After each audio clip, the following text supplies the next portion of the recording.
Well, this is Mong Dor. It's the town near the Bangladesh border that's been the epicenter of the violence that has erupted in northern Rakhine State. We've come on a rather long and arduous journey to get here on a government tour. Now, the government has brought us here. It doesn't normally allow journalists or any foreigners into this region without special permission because it wants to challenge the narrative that the rest of the world is hearing from the many refugees, the tens of thousands that have been fleeing into Bangladesh.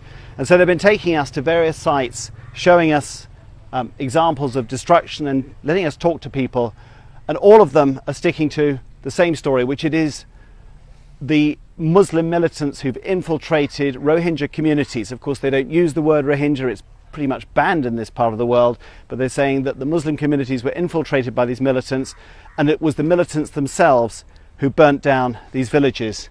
What you can see here is the remains of perhaps 4 or 5 houses apparently lived in by Muslim inhabitants who are now being looked after next door in the Buddhist temple that you can see behind me. It's very hard for us to challenge this narrative. Everyone we're speaking to, we're doing so in the company of police, heavily armed police and government officials.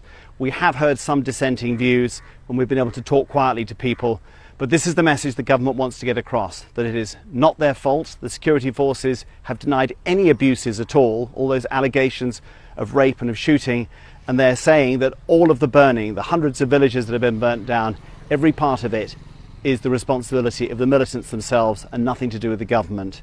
I think it'll be very hard for people to believe that, but that's the line we're hearing here. Mong Dor itself feels very fearful. It's quiet, the shops are all shut, there's a very heavy security presence.